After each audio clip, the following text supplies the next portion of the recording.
Thank you for joining us today, Tike. If you could start by, we've asked people to tell us about Redondo Beach, framed in a reference of living, working, and playing here.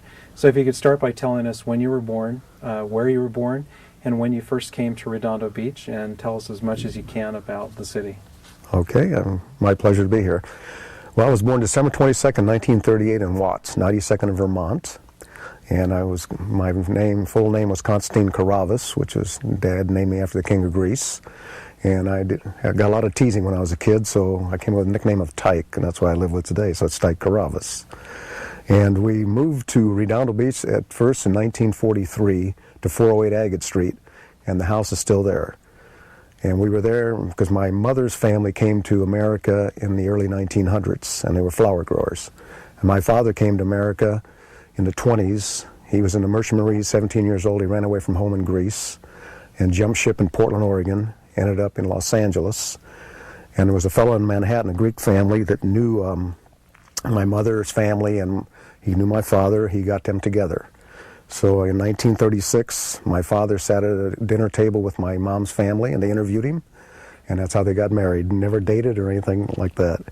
And so I was born in 1938. We moved a lot, like I say, Redondo in 43 because Pop wanted to get away. He was a waiter in Hollywood.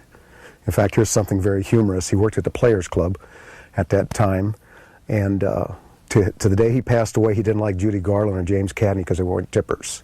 His favorite was Humphrey Bogart, Bing Crosby, and George Raft, and Betty Hutton. But he never forgot Judy Garland and James Cagney. He would never go to her movies, but he loved it. Anytime Humphrey Bogart was in a movie down here in Redondo, we'd be at the Fox Theater the opening day. So we moved to Redondo Beach at 408 Agate, and we got in the flower business.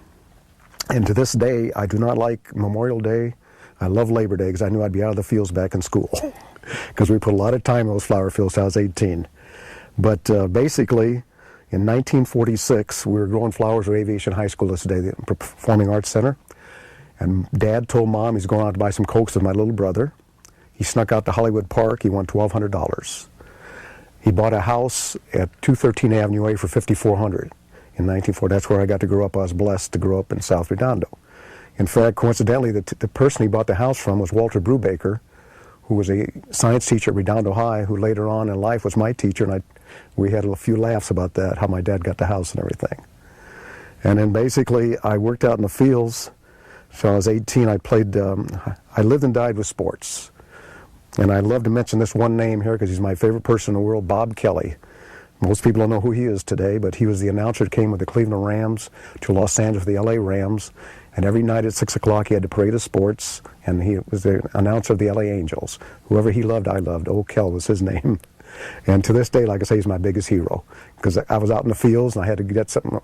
Sports was my whole life. I can remember going to probably my favorite place in the world, if I had to say today, would be Wrigley Field in Los Angeles. It was located on 42nd and Avalon. I remember my uncle took me in the late 40s. My heart was palpitating. I was so excited to see the LA Angels. And here's a little side note. Most people remember the program Phil Silvers had with Sergeant Bilko. Well, the star Angel player in 1955 was Steve Bilko from Nanticoke, Pennsylvania. And he hit 55 home runs, and that's who Phil Silvers named the program after. Then you had the Hollywood Stars, who had a team that was a rival of the LA Angels, and they were called the Hollywood Stars with Bing Crosby and Bob Hope owned them. And I can remember George Vico was the first baseman, and he worked at Dominguez Water Company in Redondo. Well, actually, it's Carson now, but it was in Redondo in those days. And I'd always go with my dad to Lisa Water just so I could look at George because he was one of my heroes. But then from there, I played basketball and baseball at Redondo High. I was very fortunate. I made some great friends that I still have today through those years. And in 1956, we won the Bay League Championship in basketball. Now, I have a claim to fame there. I went from hero to GOAT in 3 days. There was a round of 16 in the CIF playoffs, and we're playing Long Beach Wilson. I hit a shot in the last 3 seconds and won the ball game, and I was the big hero. That night, the hangout for high school in those days in the evenings was at Clancy's All-American Hamburgers. That's right near where the Washington Mutual Bank is now and Fat Burger. And I was the big hero. Well, 3 days later, now we're in the quarterfinals. We're playing San Diego Hoover. Tie ball game. I bring the ball up the floor. I commit a turnover. I cost us the game, so I went from hero to GOAT in 3 days. So that's from the top to the bottom. And then my best friends in high school, who I'd love to mention here, are Dean Moore, Bob Combs, and Rex Hughes, who I'm still very close with. And Rex Hughes was a star basketball player at that time. And I was just lucky to be the 5th or 6th man on the varsity. But he was recruited by Pepperdine. So that summer, between my senior year and freshman year at Redondo, Rex was being recruited by Pepperdine. Duck Dowell was the coach, and he'd take me up with him 2 or 3 times at night to work out. Well, that improved me enough where I made the El Camino team. And so the man that really made me a basketball player was George Stanich. He was the first All-American for John Wooden at UCLA. And I was working, after I got out of the fields at 18 years old, I told my father, my mom, and I weren't working the fields any longer. So Pop became the first maitre d'. Now, you know where the South Bay Bowling Center was? Okay, the restaurant was called the Steak Knife, and Pop was the first maitre d' there. I was going to El Camino that year. And I made the El Camino team. I didn't get to play a lot. And right where we're standing today was the old recreation center. And it was closed in 1958.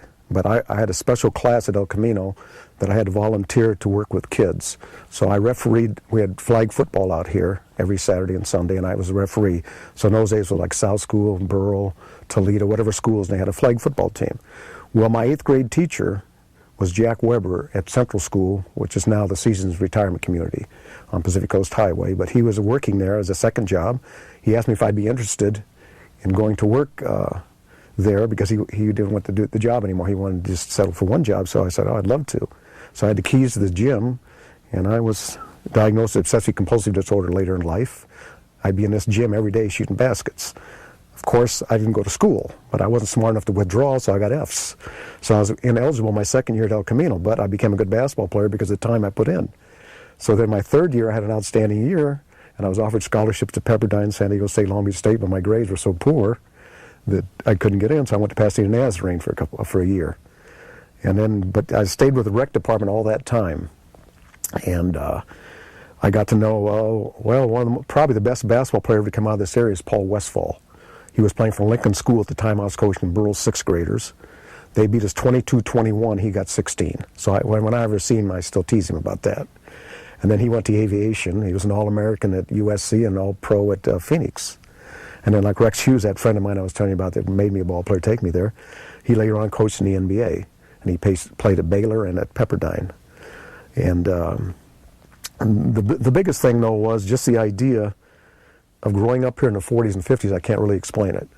I don't think I appreciated it enough when I was here. I look back at life now and I say, I actually went to the high school. We had the centennial reunion about 2 months ago, and I was sitting up in the bleachers watching 100 outstanding alumni introduced. I got tears in my eyes because I said, looking around, just how lucky I was. And I was very fortunate in life. Later, I played with the Globetrotters for 7 years. I traveled around the world, but Redondo was always number one to me. I just, especially like the weather. Can you imagine? I grew up here, and we thought 60 was cold. I'm in Winnipeg, in Canada, and there's 86 below zero wind chill. Bemidji, Minnesota, 50 below. In Montana, I can't even explain. I didn't know what black ice was. So when we traveled with the Globetrotters, we used to drive 2 station wagons, 4 of us in each one. And this one day, I hit the black ice and turned the car over. Luckily, we didn't get hurt. But it was like 60 below. 3 days later, we're in Australia playing in the summer down there. So, it was amazing. I was just so blessed I could do that. I'm so thankful to this day of what I got to do in life. I could never trade it. Just to be able to, the Harlem Globetrotters in the 60s were the biggest thing in the world. Meadowlark Lemon was more well-known than any other athlete. In fact, we, the Washington Generals, who were the biggest losers, that's my claim to fame, 0-1500, played the Canadian Olympic team in 1964 and beat them by 42 points. We beat the Czechoslovakian Olympic team. But today, it's all different. There weren't gyms overseas. We used to play on dirt, bicycle front, high-life frontoons, and you just, on stages. And it's amazing how you look back at it now. And then basically, I became the coach of the team, and I got about 4 or 5 other people from Redondo Beach going. Got to travel on the tour. So it was really kind of nice. But like I say, the biggest problem, we played every day, drove 200-300 miles, 2 games on Sunday, and the athletes today make millions, and they're complaining. But the whole thing was, like I say, it all started here in Redondo Beach, because I'd sit there with the old rec center right where we are today, by the hour, El Camino.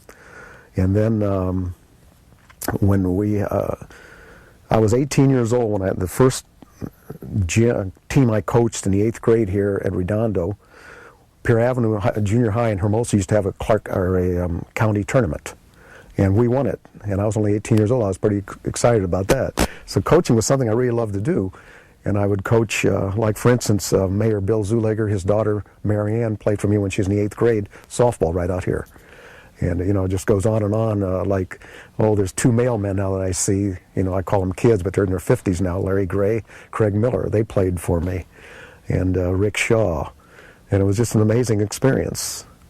And then, well, now one of the coaches, see, we had 8 teams, and we decided to go with the younger coaches, because when I was growing up in the playground leagues, well, they were teachers, and in the 40s, they really didn't know a lot about sports. And, you know, just out there, throw the ball and you go play. So then we got the younger guys, and like 4, let's see, you got 5, John Fowler, Dan Karavas, my brother, Rex Hughes, and Harry Jenkins. All these guys coached in the playground leagues. Later on became high school coaches. Rex went to the NBA. My brother coached at Loyola University. So it all started right there. And in 1965, Redondo High arguably had the best basketball team they ever had. Rex was a coach there. They won 26 straight games. In fact, it's kind of humorous. I work at the museum now, and I have a picture of that team, and I put down arguably the best team of all time. And a fellow came in there, and he said his son played there in 1998, and it was better. And I said, wait a minute, this is before recruiting. Because in those days, you played where you grew up. Today, it's unbelievable. People recruit ball players all over the place, and it's not really fair, I don't think, because the kid that grows up in the area, I wouldn't even made a team, you know, and how different would it have been for my life. But just being a Seahawk, and the coaches in my day there was Mel Seifert, Mike Burley, Russ Striff, John Kincannon, and they were just great role models. In other words, you didn't get out of line, you did what they said, and, you know, you followed the rules. I mean, I'd never been in the gym until I was in 9th grade, and we're playing at Banning High School, my first basketball game. And the coach, Striff, he was a little upset with one of the players, so I didn't know if I wanted to go in. I was kind of scared. And I think there was like 17 people there. And later on, I got to play in Greece with 50,000 people at the Olympic Stadium. So quite a change. And then I played baseball at Redondo. And because I was out in the flower fields in the summers, I never got to play regular baseball, so I couldn't hit, but I could feel good. And the guy that really I started playing with, I don't know if you're familiar with Fred Clare, he was the general manager, vice president of Los Angeles for 30 years. Well, we met when I was 8th, 9th, and 10th grade. He was going to Torrance High, and he worked at the Foster Freeze on the corner of Pacific Coast Highway and Nob Hill. And we became lifetime friends. He just sent me a book that he wrote, 30 Years in Dodger Blue. Wonderful person. And then, well, even right across the street from there was Ben Alexander. He was Jack Webb's first partner on Dragnet, and he had a Ford agency there. And then there's a famous football coach now. His name is Bob Johnson, Mission Viejo High School. He grew up on Elvira Street, 2 houses away from where the rec center is today. That used to be the old South School. And Bob probably is the most renowned high school coach in America today. He's produced great quarterbacks. They have a quarterback camp. And just things like that. And then Vince DiMaggio, Joe DiMaggio's older brother, had a sporting goods store on Pacific Avenue, which hooked down from where Torrance Boulevard is today. Now, Vince DiMaggio held a major league record for years that people don't realize. He struck out more than anyone else in the history of baseball in one season, 185 times. As you can see, my father used to call me the Viking Encyclopedia of Baseball. Why don't you study? That was what I used to hear every time I brought a report card home. But it was just so great that, you know, sports, and to this day, I've never inhaled a cigarette. I have probably drank very few times because the athletes were my role models. So getting back to Steve Bilko now, I can still remember I saw him in a dugout at Wrigley Field. I was 14 years old.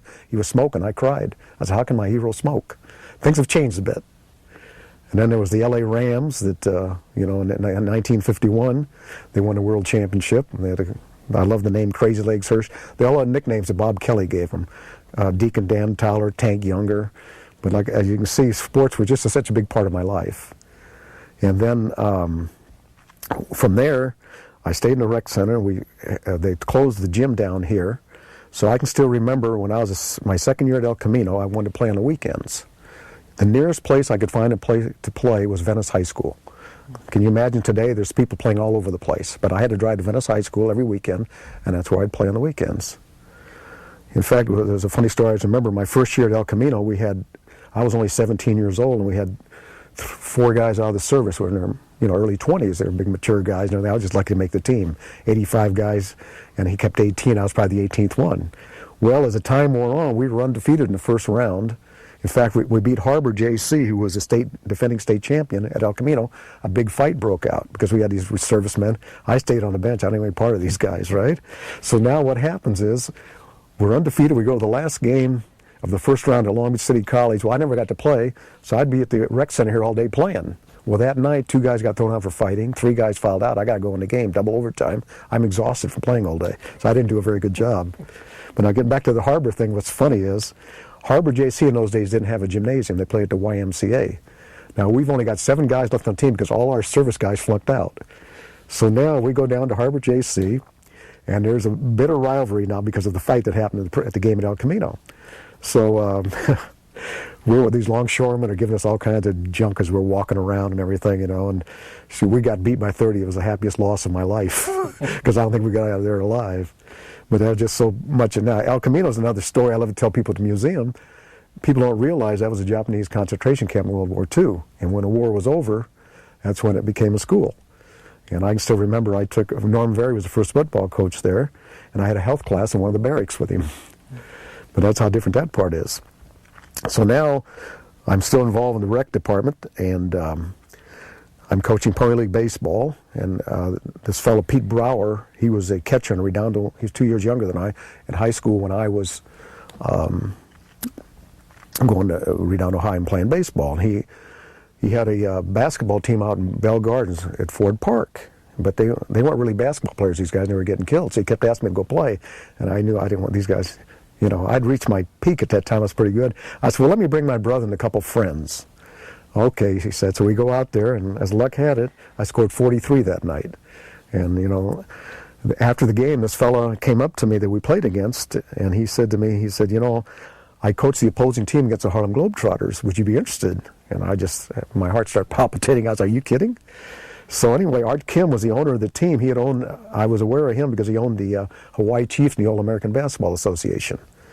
And basically, they called me, and I was out at DePaul University like a month later practicing against the Harlem Globetrotters. It was just the greatest moment of my life. Guys you've never heard of before, and you're with them. And so we practiced at DePaul University. We stayed at the Conrad Hilton Hotel.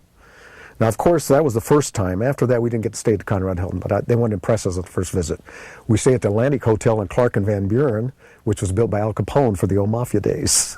But it was cheaper. They used to have a restroom down the hall. He didn't have one in a room. But so now, as it goes on, I can still remember probably one of the proudest things in my life was every night I'd be introduced from Redondo Beach, California. Wherever I was in the world, whether it was in foreign language or whatever. And a certain time stood out. I was in London, and that year we were playing, the name of our team was the Canadian Dominions. And we met Prince Philip and Queen Elizabeth. And then Prince asked us where we each were from. Only one guy was from Canada. He said to me, fine bunch of damn Canadians you guys are. And he started laughing. But then I remember at halftime, 2 gals ran up to me. I was standing waiting to go back on the court. Oh, do you know who Howard Rumsey is? And I said, yeah. She says, well, Hermosa Beach, is that by Redondo Beach? In her London accent. And I said, yeah, because they had heard of Howard Rumsey, the Lighthouse Jazz All-Stars. And so from there, then I would come home. I would play 6 months in the winter, 3 months on the summer tour in Europe, and I'd have 3 months off, and I would hit the beaches. And obviously, in those days, there was a lot of pretty young stewardesses around. Because I eventually married a stewardess, and then people don't realize this today, that they couldn't fly if they were married, and they would weigh them to make sure they would fit their weight, height, and everything. That's how pretty they were. But anyway, like 1964, I drove from Redondo Beach, California to Halifax, Nova Scotia. That was our first game. We stayed overnight at motels, but think about that. That's as far as you can go across the American continent. And then also I got behind the Iron Curtain in 1964, which was real scary. We went at Checkpoint Charlie, right on the west side of the Berlin Wall, and they had machine guns from their guard tower pointed at the bus, and they were searching us. We went in and played, but there was a bunch of wreaths out on the west side, and we asked them what that was. Someone that wanted to, well, they wanted to try to escape, and they got shot, and they left the wreaths there.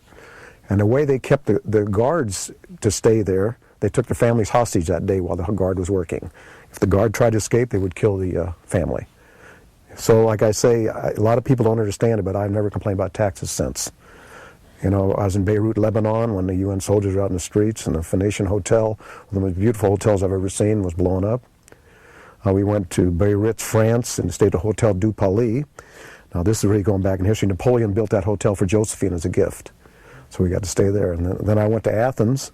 My grandmother was 93 years old, and my aunts and uncles, and I was the first grandchild she ever met. It was a little tough for me, though, because my Greek wasn't real good at that time, and they couldn't speak English. But what was so neat that night, there was like 50,000 people. It was the first Olympic stadium in the history of the world. And there was 50,000 people there. Well, they introduced me as Constantine, named after the king of Greece. I was a big hero then, of course, because I could hear the announcer saying how great this guy is, and I wonder who he's talking about. Then he introduced me, because there was a Greek fellow from Detroit who was traveling with us, introducing us. And so I was kind of touched. And then the Globetrotters, Meadowlark and Curly and Tex, they said, well, Tike, take all the layups you want, because people didn't understand basketball in those days. So I probably got out 40, 50 points that night, all the layups. They didn't guard me. People thought I was the greatest hero of all time. And then, well, a funny story, my brother's not going to laugh at this one. He went back there years later. He's 4 years younger than I. He coached at Redondo High. He grew up, played at El Camino and everything. But he went back to visit with his wife at the time, and my brother's Greek wasn't as good as mine. And the family had called him one night. He'd been out, and he wanted to tell them that he was tired. But he got the words mixed up, and he told me he was drunk instead of tired in Greek, because methys meno, koris meno. So that was a little embarrassing for him, but we still laugh at that. And then, anyway, I did that for 7 years. Now, going back in life, my mother's family came to Hermosa Beach in the early 1900s, and they had 2 sons, Jerry and Dan. And then my mother was the first of her family born here in America. And she went to Patterson School through the 8th grade, but then my grandfather said that you're the oldest daughter, now there's 9 kids in the family, you got to stay home and take care of the family. And my Uncle Jerry, who later on opened Jerry's Nugget Casino in Las Vegas, and my cousin's run it now, he's passed away, his job was to take a flower cart down to El Paseo in Redondo Beach and sell the flowers out of the cart. And this is back in the 1900s. And then my aunt, again, that was one of those, like my mom and dad met. My aunt lived in Pittsburgh. She had a younger brother, 12 years old, that came with her from Greece. Someone out here knew the family, told my mom's family about meeting her, so my uncle took a train back to Pittsburgh, met her, they got married. They were married for 63 years. In fact, the sad thing is my uncle, he died at 93 in Las Vegas. I was one of the pallbearers that day in Las Vegas, and my aunt looked over the casket, and she said in Greek, I don't want to live more than a week without my husband. And she died a week later of a broken heart. They couldn't find anything wrong with her. But that's how close they were. And then, so anyway, she was smart with the money, and they bought the lot where Les Bacon Ford was. And that's where they started making money, because they got so much money for each car sold. They got a lease agreement. And then her brother, who was 12 when he first came to America, he went to Reno later on in life, and he had a little casino. So then there was some prejudice against Greeks in the old days. His name was Dionysius Kalafatis. He changed his name to Jerry Lodge. And then my uncle was Jerry Stamus, and his real name was Stamatolatos. But my mother said when she went to Patterson School, they called her stomach full of lies. So they changed it to Stamus. And that's how Jerry's Nugget came about in Las Vegas, the 2 Jerrys. And it's a tremendous success story, because basically in Las Vegas now it's all corporations. That's a family. Started here as flower growers. Now, I'm familiar with a kettle in Manhattan. Okay, they had a Richfield gas station there from 58 to 62. And then that's when they went to Las Vegas after that. But it was Stamus Richfield. I remember 15 cents a gallon. They cleaned your windows, put air in your tires, and checked your water and oil. It's a little different today, isn't it? But anyway, from there, so now I'd come through with the basketball team every year, and my cousins would tell me, well, Tike, if you ever need a job, we got one here for you. So basically, after 7 years of playing with the Globetrotters, the legs went, because we played every night, doubleheaders on Sundays, and in Europe there were no gyms. You'd have to play on asphalt, concrete, and it was pretty grueling. And so then I married this airline stewardess, Sandy, and she, like I say, couldn't fly any longer. There's another humorous one, too. She was from Storm Lake, Iowa. I'd met her in Manhattan the summer before. So we were playing back in Spencer, Iowa. Well, actually, we were playing in Tulsa, Oklahoma the night before I was going to meet her family. And unfortunately, I reached for a loose ball. I got elbowed in the nose. I had a broken nose and 2 black eyes. That's how I got to meet her family. Storm Lake, Iowa was kind of humorous. We laugh about it today, her family, when I see them. But it was just so neat to spend those 7 years on the road. And then I always have a wonderful trivia question for people like Meadowlark Lemon, world-famous Globetrotter. What's his real first name? And what he and Babe Ruth and Rex Hughes had in common? They all had the first name of George. Because all the Globetrotters had nicknames. And that's how they, like Curly Neal was Fred. Tex Harrison was Charles. So from there, I went back to Las Vegas, where I worked off and on for 30 years for the family. I ran a racing sports book, had a bingo parlor, and assistant food and beverage manager, but I had 400 employees, and the stress mentally was a little tough. So the last 3 years, I worked for Harrah's, just as a racebook writer till I got 62. And in fact, it's so funny, John Riley of the Historical Society wrote a little article about me in the Historical Society newsletter. Well, when I was at Harrah's, I always had a badge that said Redondo Beach on it. Tike Karavas, Redondo Beach, right? And then I always told them I'm going back to Redondo when I get 62. They named me Mr. Redondo Beach. Now, I was walking through the Galleria Mall one day, or the South Bay, the Del Alma Mall. I'm getting mixed up, all right. And this fellow has got a little newsstand there. Well, I recognized him. I said, where do we know each other from? He said, well, I used to come to Harrah's. You were a writer there. So I gave him the story. I said, next time you go to Harrah's, give these guys this story and tell them Mr. Redondo Beach made it home, got to work in the museum. And, it's like a hobby to me. It's so wonderful. I'm there every Wednesday at 10 to 1 and Saturday and Sunday 12 to 4, so if anybody'd love to come and see it, I'd love to have you. We had a tremendous thing happen last week. The Morrell House, which I'm sure you're all familiar with, it was a church group volunteering every Saturday, refurbishing it and getting it ready. Well, a couple there, Karen and John, met during the last year and a half. Well, they had a wedding there last Saturday. It was 100 people there. It was a beautiful occasion, and it was so touching. Can you imagine how this all worked out? And I went in that Morrell House, and I could not believe how beautiful it is. What a job these volunteers did. Because you should go see it, because you won't believe how nice it is. I think the plans now are for the Chamber of Commerce to meet upstairs, and then it'll be like a little museum on the bottom floor. And I'm looking forward to it because it'll help publicize a museum. And we should get some more foot traffic and everything. And if I could take you back to the beginning again. Right.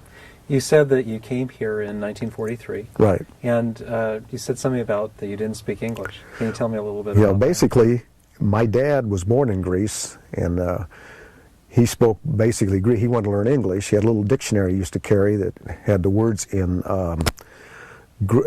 English and the definition in Greek. So he started breaking us in.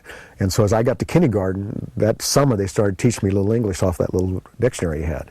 So when I got to kindergarten, in fact, Mrs. Holgate, she's a legendary teacher at Beryl School, was my kindergarten teacher. And that's where, but I was so shy as a kid because I'd grown up in this European family where the father was boss, you're out in the fields, you didn't talk back. We didn't talk at the dining room table or anything. It was a very different world. And so anyway, when I go to school, I'm just terribly shy. And I still remember Mrs. Holgate came to the house to talk to the parents about it, and she said, well, I realize, his English isn't perfect yet, but I can help him in all this, so it kind of returned things around. And it started helping me a little bit. But I was still shy through high school till I got out of the flower fields. So what was the first school that you went to in Redondo? Okay, it was Beryl School. Now, this is a coincidence because, North School originally was on Agate Street and Pacific Coast Highway. And then they moved it up there and they called it North. And they had I've learned this through the museum there. They had a contest among the students of the school, and one of the children recommended Beryl Heights School. That's how I got it. So, which I didn't realize later in life, I went to North, South, and Central, the first 3 schools. North was at Beryl Street and Maria. Central School was located on Pacific Coast Highway in Emerald, where the Caesars Retirement Community is today. And then South School was located in Nob Hill and Pacific Coast Highway, and later became Patterson. He was the principal when I was there. But I basically went to North, South, and Central, so that's a claim to fame. Now, if you go to Redondo Union High School today, I think it's the cafeteria, they have pictures of the carnation fields in Redondo. But we've heard a number of stories about asters. And some of the people that we talked to said that their first job was budding asters in North Redondo Beach. Can you tell us a little bit about the flower market? Your dad did wholesale sales of flowers. Can you tell us a little bit about well, to start from the beginning, basically the first crop, you'd have to put it in what they called a nursery. And they put the seed in it because it wasn't warm enough yet, because aster's a summer flower. And we would take those flowers, and then you would lease land each year. But the catch was that asters took nitrogen out of the soil. So consequently, if you planted asters where they previously been planted, you'd lose the crop, which happened to us one year by Fisk Lane over there in Inglewood Avenue. We lost everything. It was sad. But basically, you would go to the nursery on the first crop, and they would put them in boxes, and you bring them out to the fields. And then you would plant it. You'd have, they would have a little stick or your finger, and you'd keep the soil wet, and one of my jobs was to take and draw 5 lines at a time with this contraption, right? Mm-hmm. And it had nails on it, and you draw 5 lines. I had to get them straight or I'd get in trouble. And then you would plant the asters. And we probably would have, like, for 9 crops, 6 acres. And the 9 crops would start, you'd start picking in late May through 1st of October is when they would bloom. And then you would pick Sunday, Tuesday, and Thursday. And you would take them to the market Monday, Wednesday, and Friday. It was 7th and Wall Street in Los Angeles, which is still there. And that was a wholesale florist market. And then, basically, when you pick them, you have these water troughs out in the fields, and you would put them in, you'd count 25 to a bunch, and then you put 4 bunches together, that's 100, and that's what they'd sell them as. And you put them in a trough. Now, you could leave them out in the fields overnight, no one would ever bother them. I don't think you could today. And then you'd go pick them up like at 1 o'clock in the morning, take them to the market, and then you'd go to these shippers. Now, most of the growers were Greeks, and the shippers were of Jewish descent. So there was always a little battle there. So now I can remember as a kid, I'd take them in, and they'd put them under these big flashlights and check each petal, because they didn't want to pay as much as the Greeks wanted. Mm-hmm. So my dad was kind of the leader of the florists, right? One year, where Wilderness Park is today, my dad talked to all the other growers, well, we're not selling for less than this amount. So they didn't. They took and dumped them all there. We didn't eat real well that weekend. But basically, that's how I worked up there. And there were 3 markets. They had what they call the American market, the Greek market, and the Japanese market. Because when World War II was over, a lot of the Japanese people involved with the Camino College went to work in the flower fields, and a lot of Hispanics. Hispanics were located on 2nd Street in Hermosa, and they'd be out in front of the houses, and then you drive by and, hire them. And I still remember now a lot of the people I got to know in those days, and a couple of them come to the museum. They remember me from working with my mom and dad. And the funniest thing I can remember in Spanish is ocha hora, they would say that's when they had to go to work, 8 o'clock. And cuatro media, they were always happy. I was 4:30 in the afternoon, they went home. But it was a tremendous experience. So what would be, I think, interesting to people today is, can you tell us in relation to today's streets where some of the flower fields were? Sure. Okay, I had a picture I brought to you that my brother and I, in 1945, there was an advertisement in the LA Times, and it was on the corner of 109th Street and Hawthorne Boulevard, where the McDonald's is today. And I still remember it was all vacant lots around there. And there was, on Del Amo Street, there was a little dairy up there. And we would walk up there to get Cokes and things. They'd sell Cokes. And then that's where I first saw people milking cows. I was just 7, 8 years old. And then the scariest thing of all was rattlesnakes. Or gopher snakes. You'd see them rattling around. Well, it's funny, we used to put, because the gophers used to eat the flowers, right? You'd have to put gopher traps. And there was a gopher one day caught by just his foot, and he was bouncing. I didn't want to get bit. So I hit it with a stick. The stick broke in half, and I still have a chipped tooth from that. And that was 1940s. And then, this is really strange of all. You know what I miss a lot about Redondo Beach from those days when I came back? The smell of a skunk. I knew I was home. I got back, and there was a skunk smell out there by the museum, Because, see, now the museum is another thing people don't realize. That was a city dump. Today that's Dominguez Park. Dominguez Park. When I was a kid, that was like sanitation department. We had too many flowers, that's where we took them and dumped them and so forth. And it's beautiful what's out there today. That's why the flowers grow so green and everything. And the city does a wonderful job of keeping it up. And it's just amazing to be the same place. Now you talked about a flower field at Fisk and Inglewood? Right. Inglewood Avenue and Fisk Lane where it joined it. And unfortunately, basically, the railroad tracks are there. Okay, there was a tunnel underneath right near what is that street? Kingsdale. and you'd walk underneath that because the only place around it on 182nd Street and Hawthorne Boulevard was El Nido Market. It was a little grocery store like a 7-Eleven today. I remember I was walking through there through El Nido Park and I get bit by a dog. I'm still scared of dogs sometimes. But what happened there was the flowers we had grown, we didn't realize that there had been flowers there previously, so we lost all those crops. So it was a real tough year. That was about 1951. Now, in the early 40s, when you lived on Avenue A, how many houses was South Redondo mostly populated, and were there houses everywhere? Or Well, it stopped at Avenue I, basically, because I remember I had friends that lived at Avenue I. So there was houses up till about Prospect to Avenue I. See, what happened, there was a big earthquake in '56, and then the schools like South School, Central School, and all those, they weren't reaching the requirements to pass the earthquake test. That's when they built Toledo School, Alta Vista. They had a lot of schools, and then Hillcrest came along.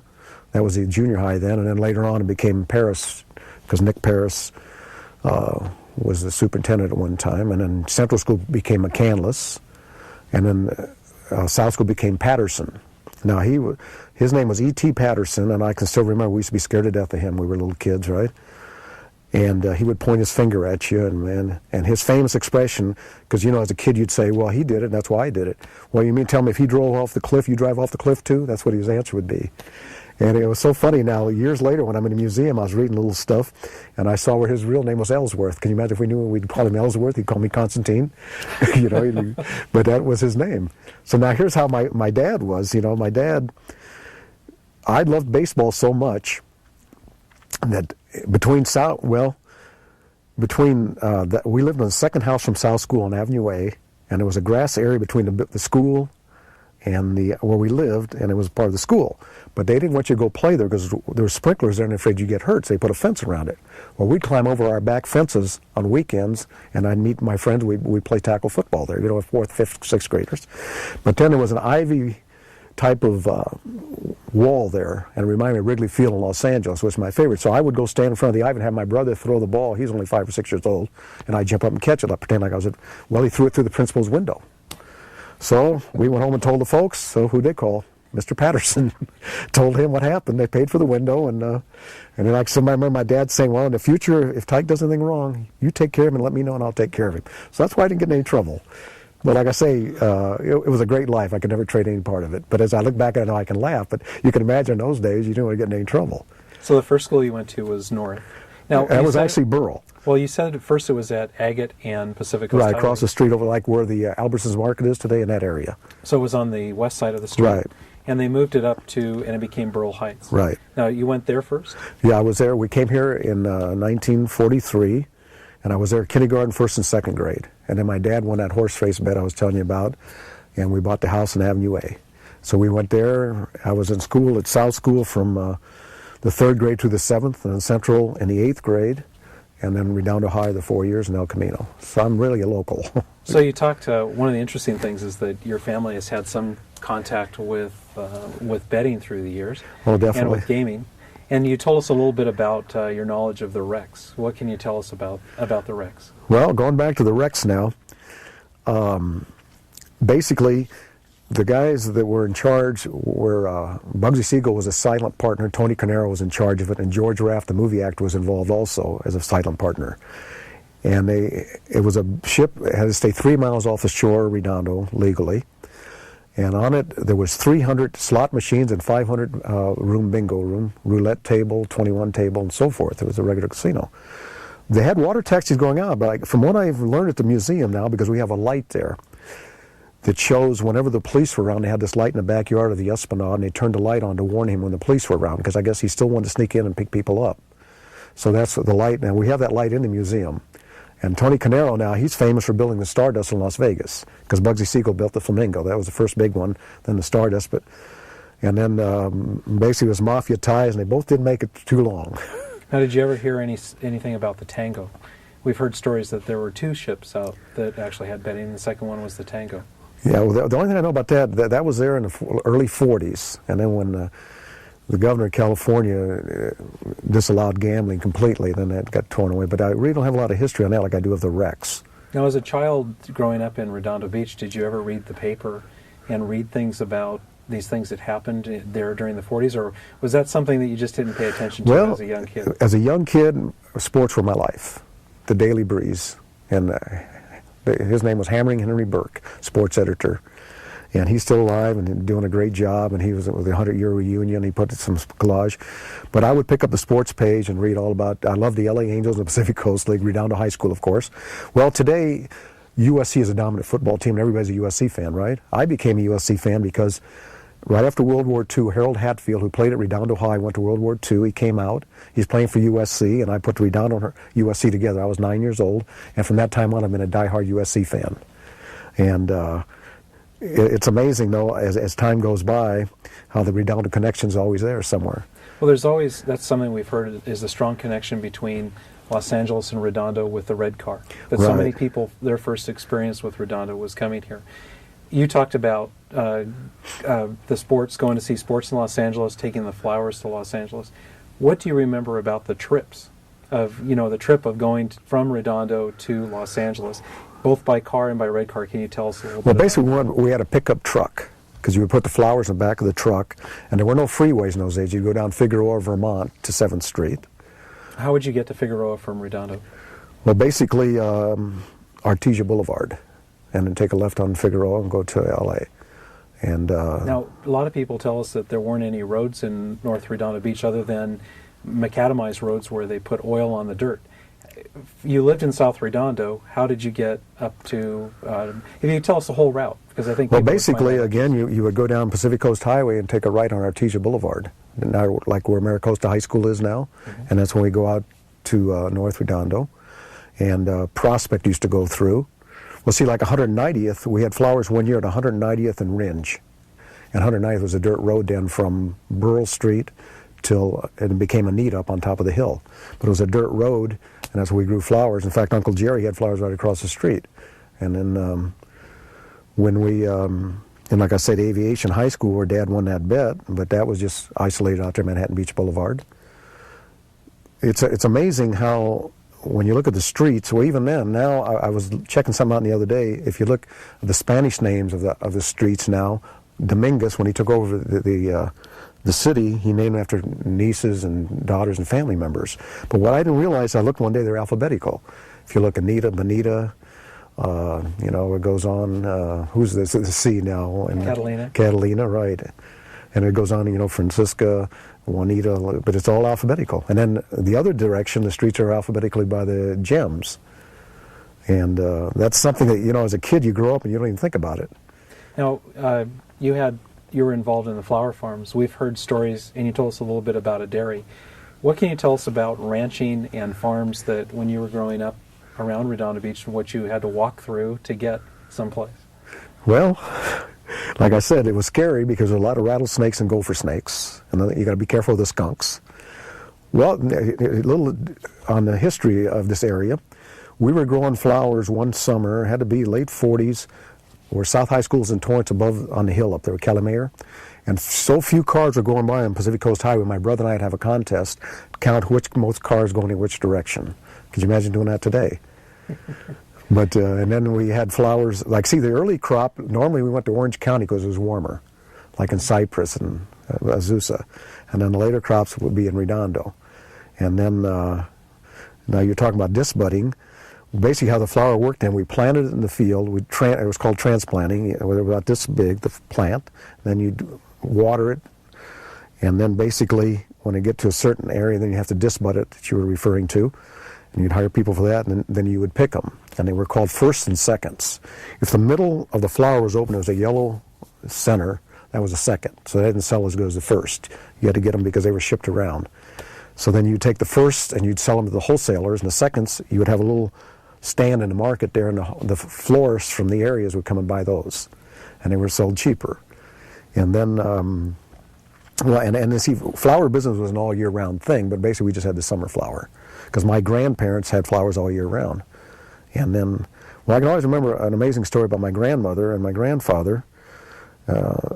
We were living at Agate Street, had to be about 42 or 43, I was very small, and someone called and said their house is on fire. And they were living on Stanford Avenue right off Aviation there. We got there and we're looking over the hill, and Grandma is pulling a trunk out of the house because that's where they had their money. They didn't believe in banks. And she saved the bank. And then they bought a house on 2nd Street in Prospect, which is right on the Redondo border. And that's where all the family grew up and everything, my aunts and uncles and all that. It was a wonderful family. And then when, from there on, they had flowers. Like my mother, to the day she died, she would grow flowers in the backyard, and there was a little grocery store on the corner of Catalina and Avenue A. Familiar with that at all? Yes. Okay, that was there from the time we first moved there. And Johnny Paulus was the first guy that owned it in the 40s, I remember, because he was a Hollywood Star fan. He and I didn't get along. I was an LA Angel fan. But basically, Mom would take flowers down there and sell them. The day she passed away in October of 1986, I was in Las Vegas. My brother called me and told me she was pretty ill. He was taken to the hospital. She insisted he stop at that store and drop the flowers off first. And that's how she loved those flowers. In fact, my mother, I used to refer to her as the goodwill ambassador of Avenue A. Everybody loved her. And I would, at the time of her death, I took stuff around to every house and the neighbors to give her some of hers and it was so strange. See, I left basically the neighborhood in '63 going on the tour, and then I was in Las Vegas. So I didn't know the neighbors as well then when she passed away. But there was a young lady who moved in, I guess in '69 there. Her name was Sally Jones. She's involved with the historical thing of Redondo now. And when I came home from the hospital that night at 10 o'clock, the doctor said, well, Mom should make it through the night. You can go home. So I went to her house because Dad had passed away before then. So I was the only one in the house, and the lady knocks on the door, and she says, well, I just want to see how your mother is. You know, my name's Sally Jones. And I said, well, they said she'll get through the night, and then the phone rings, and Mom passed away. So I went back to the hospital, and I followed the hearse to the day mortuary down there in Foster Day and Hermosa. You know, it was a very tough time in my life because I was very close to my mother. Well, I come back, and this lady had left the most beautiful letter about my mother on the doorstep, how the neighbors loved her, how she looked up to my mother as a role model to raise her children, all these, right? Well, I never got to thank her. I never saw her again. Now, 2 months ago, I'm in the museum. Here comes this lady in there. We start talking. It's this lady here. So we're talking, 40 years later, or 20 years later. But it was amazing because my mom's name was Bertha, and that's how she brought it up. She was talking about living in Avenue A, and I said, well, that's my mom. And then we started talking. She was that lady. It was such a touching moment. And then just like, just how the corporation and life and everything's changed. When I got hired the first time for the recreation department, I was working the next day. This time it took me 6 weeks to get processed. But what's so amazing about that, I saw a little ad in the Easy Reader, because I had been burned out in Las Vegas. I just wanted to retire. And I saw a little ad in the Easy Reader, part-time employee needed the museum. Well, I just loved Redondo so much. I said, so I called, the lady's name was Paula Matusa. She's my supervisor, a wonderful lady that I work for now. But I get paid 8 hours a week, and I volunteer on Wednesdays. So it's just like a hobby almost. But I called Paula, and she invited me down, and she talked to me, and she says, well, we're having these interviews. I'd like you to meet my boss and so forth.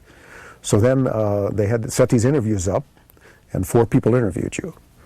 Okay, now here's the most amazing thing of all. Where the interview was, that's where my brother went to kindergarten because I went to Beryl School, but Mrs. Depew was a kindergarten teacher at South School at that time. My brother was sick at 5 years old. She handed him over the fence to my mother because our backyard had joined with it. That's where I got interviewed. I mean, that was my whole life right there at that school. Mm-hmm. And I can still remember, I have one bad habit to this day, because I love to play so much that I'd go home for lunch and I'd eat so fast that I'd be back in about 5 minutes. Well, to this day, I still have that problem, eating too fast. But it would be funny now if there was something I didn't like. I didn't like corned beef and cabbage or tripe. My dad would not let me leave until I ate, so I waited him out, and I had to miss that whole hour before I go back to school. But all those memories come back when I go to for that interview, because I'd look around. See, that was a 2-story building at one time, and then the basketball courts are right where the parking lot is today, and I used to put the hours in there. And then, like I said, Fred Clare, the general manager, vice president of Dodge, he worked at Foster Freeze, and we used to play this game called Over the Line. And he would bat from the Nob Hill side and try to hit over the fence on the Avenue A side. And now there was a policeman at work, lived right in the corner, Mr. Vancinas, Earl Vancinas, and he's famous in Redondo history police work. And Mom would always say, if you kids get in trouble now, we're going to call Mr. Vancinas. So now we're playing one day, and Joe Watt, he later played pro baseball. He was from Redondo. I was friends with his younger brother, and Joe was a couple years older, big fellow. He hit a ball over the fence, through the guy's window, the policeman. Man, we all took off. So I don't know whatever happened on that, but that was scary. And that house is still there, too, on the corner of Avenue A and Pacific Coast Highway. Now, what do you remember about World War II in Redondo Beach?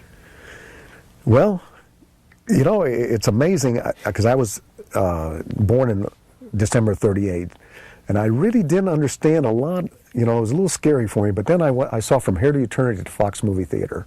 That was a movie with Frank Sinatra, Montgomery Clift, Donna Reed, about how the Japanese bombed Pearl Harbor. And I'll tell you, it really shook me up, because I had no idea. And then when I was playing with the Globetrotters in Hawaii, Ferguson Jenkins now became a good friend of mine. He's in the Hall of Fame as a baseball pitcher, but in those days, baseball players didn't make the money they made today, and he played with the Globetrotters in the off-season to help support the family. And this guy won 20 games 6 times and Cy Young twice.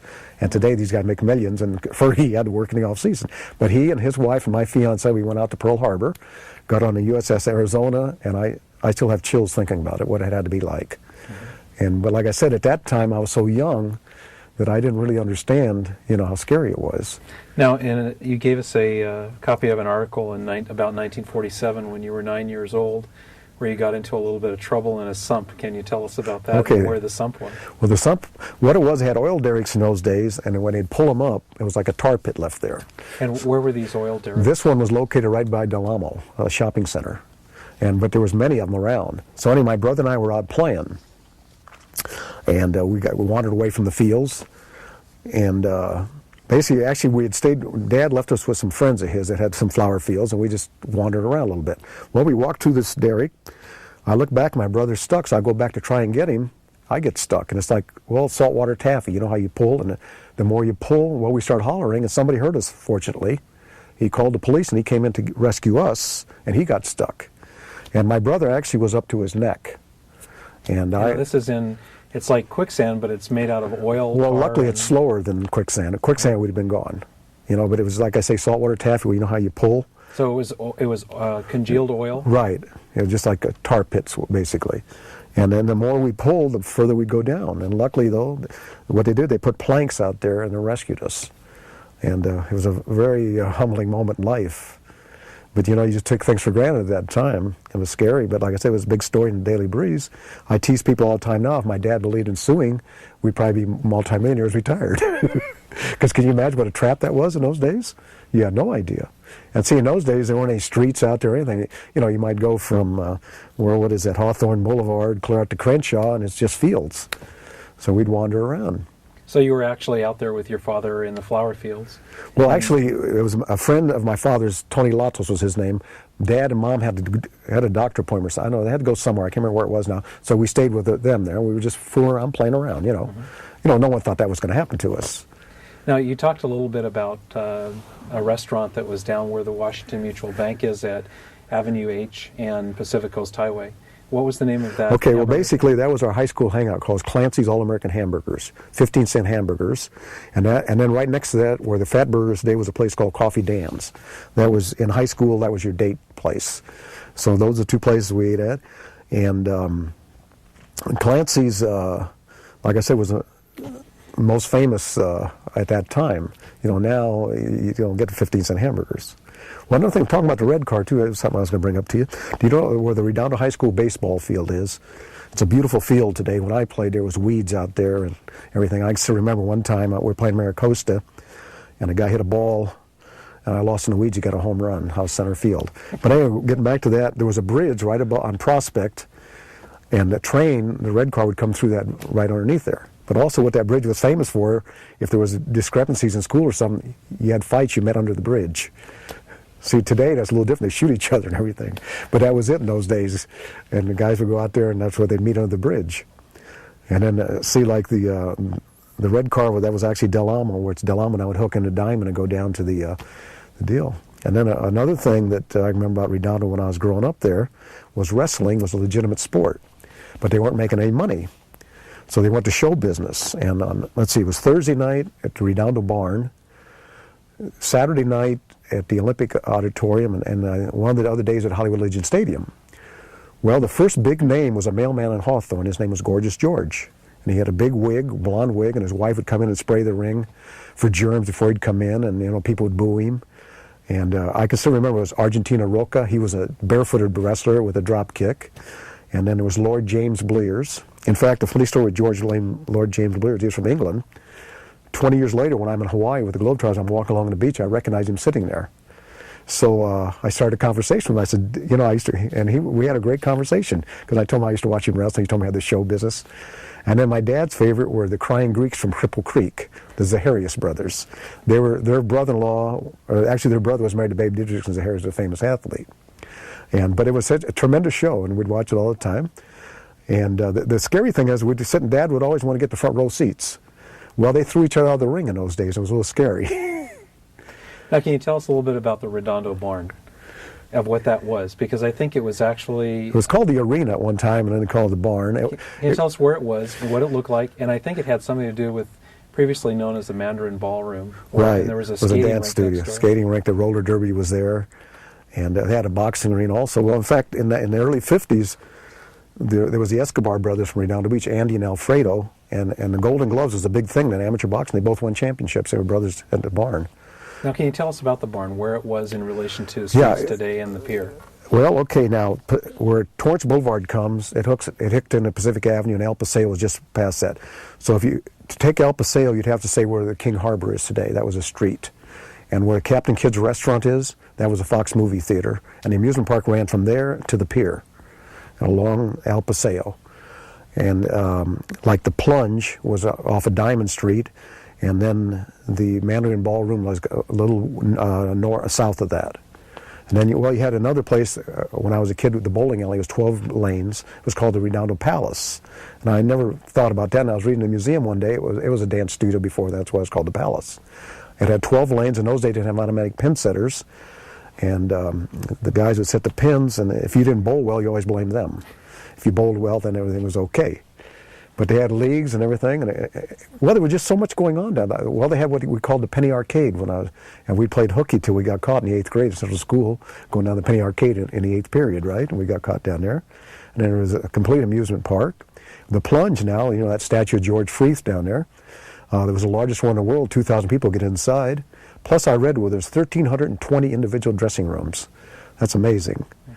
And another thing about him, as famous as he is, he never won any big prizes or anything as a surfer, and he was probably the best. He was the mentor to, I think the fellow's name is Duke Kanemoho from Hawaii. But what it was, because Freeth was working as a lifeguard, he was classified as a professional, so he couldn't enter the contests. Otherwise, he would have been the #1 surfer. And then he died at 35 years old, unfortunately, from the Spanish flu. Stress and exhaustion, his immune system was down, and that's what killed him. But he was a legend. He was the first lifeguard surfer. In fact, I read in the museum one day that he invented water polo. He wanted to have something for the kids to do. Now, can you tell me what the Redondo barn looked like inside, and how it was set up as a boxing arena and a wrestling arena? Well, you see, it's been so many years, but I can remember the boxing arena and the wrestling arena was upstairs. And basically, you had temporary seats around the ring, and there was an entry maybe 50 feet away, and that's when the wrestlers are the bad guys. There was good guys and bad guys, like Gorgeous George Bear and Michelle Leone. And they'd wait till everybody sit, and then they'd start waving at you and, making fun of you, and then you'd start booing them. And basically, that was upstairs, and the ballroom was downstairs. And then the roller derby and everything was also upstairs. But I'm not too pure on that, though, because I was so young at that time, but that's how I remember it. And what was downstairs? Downstairs, I believe, was where the ballroom was. Because, like I said, that was the early 40s, mid-40s. And the wrestling's what stood out in my mind, because you could watch it on TV also from the other stadiums. See, like Dick Lane was, out in the Santa Monica Pier, I can remember as a kid, there was the Aragon Ballroom. And that was where Spade Cooley, Ina Ray Hutton, and the first all-girls band, and Lawrence Welk had. And Dick Lane did their commercials. But then he would be the announcer for the Redondo Barn wrestling matches. So that's how I put him with that. And he was a guy Keith Jackson famous for saying, "Whoa, Nellie." Well, Dick Lane started. He used to hit the side of a car and go, "Whoa, Nellie, wouldn't you love to have this car?" That's how he'd advertise it. And then I can always tell you another embarrassing situation in my life. I'll never forget this one. Because like I said, I grew up in a Greek family, old-fashioned, and I wouldn't trade it, but it was so funny in those days because you wanted to be accepted by your peers, right? We're out of